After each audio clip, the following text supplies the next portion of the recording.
กองประชุมครบคณะบริหารงานพรรคเมืองปากกดิ่งครั้งที่2สมัยที่8ได้จัดขึ้นในวันที่2พฤษภาคม2025ผ่านมาอยู่ที่ห้องประชุมกลุ่มเศรษฐกิจของเมืองภายใต้การเป็นประธานของสหายบุญครบจันทวงศ์เลขาคณะบริหารงานพรรคเมืองปากกดิ่ง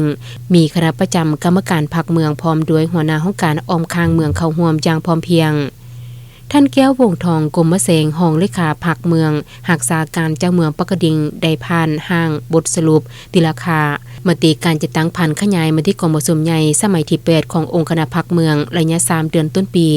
องค์การปกครองเมืองได้สืบต่อนำพาซี่นำจัดตั้งปฏิบัติแผนพัฒนาเศรษฐกิจสังคม5ปีครั้งที่5และ5เวียกจุดซุ่มของวาระแห่งชาติบ่ด้วยการแก้ไขความทุกข์ยากทางด้านเศรษฐกิจการเงิน6เวียกจุดซุ่มของวาระแห่งชาติบ่ด้วยการสกัดกั้นแก้ไขปัญหายาเสพติดเพื่อสร้างการหันเปลี่ยนใหม่ให้แข็งแรงลึกซึ้งรอบด้าน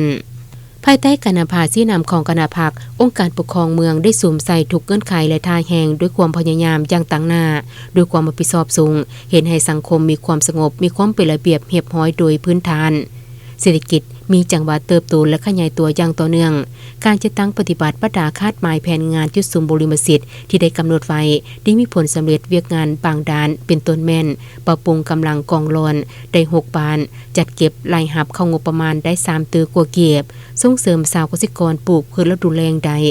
981กว่าเฮกตาร์ลงสกัดกันการบุกรุกป่าและไฟไหม้ลำป่าได้9ครั้งขึ้นทะเบียนออกใบตะดินแบบเป็นระบบได้771ตนได้สวมใส่พัฒนาพื้นฐานโครงล่างก่อสร้างทางหอมและทางซอย6บานแบบประชาชนมีส่วนร่วมประกาศเป็นบ้านแบบอย่างโภชนาการได้1บ้านและยังจืนครอบครัววัฒนธรรมได้181ครอบครัว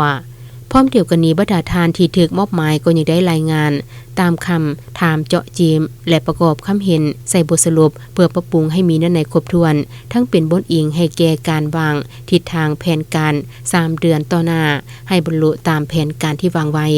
กองประชุมอยู่ใดผ่านข้อตกลงเจ้าเมืองปากกดิ่งว่าด้วยการยกย้ายท่านนางมีนาสีประเสริฐกรรมการพรรคเมืองเลขาคณะบริหารงานสาวนุ่มเมืองไปประจำการรับหน้าที่ใหม่อยู่ห้องการสาพันธ์แม่หญิงเมืองยกย้ายท่านนางจันหอมเพียรวงศ์ห้องประธานสาพันธ์แม่หญิงเมืองไปประจำการรับหน้าที่ใหม่อยู่ห้องการสาวนุ่มเมืองยกย้ายท่านเพียงสมภูวรห้องหัวหน้าคณะโฆษณาอมหมเมืองไปประจำการรับหน้าที่ใหม่อยู่องค์การกฎการรัฐเมืองแต่งตั้งท่านดร.